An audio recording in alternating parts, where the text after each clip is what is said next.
In today's video, I'm going to teach you how to build a membership tracker in Airtable. Start by logging into Airtable on your desktop.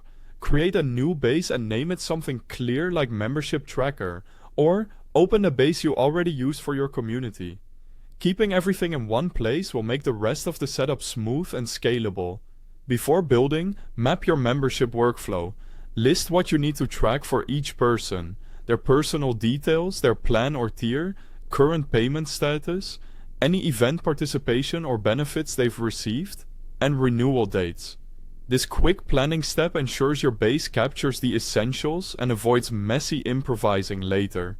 Next, create your core tables. Set up members for names and contact info, membership plans for plan names, benefits, pricing and duration, payments for payment history and status, and events or benefits for participation and perks.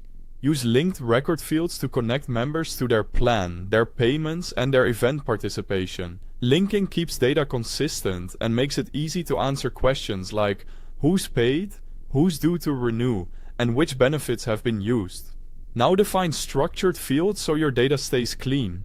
Use single-line text for names or plan titles, single select for membership tier or payment status, date for join, renewal and payment dates, currency for amounts, collaborator for the staff owner, attachment for IDs or documents if you need them, and long text for notes.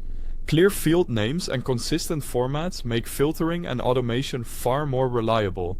Create focused views to monitor the essentials. Build an active members view for valid memberships, an expiring soon view to catch upcoming renewals, a pending payments view to chase unpaid fees, and tier-specific views to see members by plan.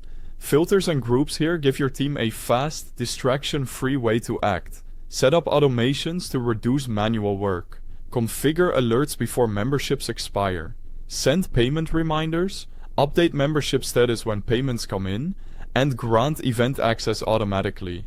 If you need Airtable, there's a link at the top of the description to open it in your browser or download the app. Use that to follow along step by step. Add conditional logic with formula or conditional fields. Highlight expired or soon to expire memberships. Calculate remaining days and flag overdue payments. Color and icon cues make important records unmissable. Finally, test with sample members, plans, payments, and events. Confirm automations fire correctly, views filter as expected, and conditional fields surface the right records. Tweak field types and filters until everything feels effortless. That's how you can build a membership tracker in Airtable to manage members, payments, and benefits efficiently. Thanks for watching.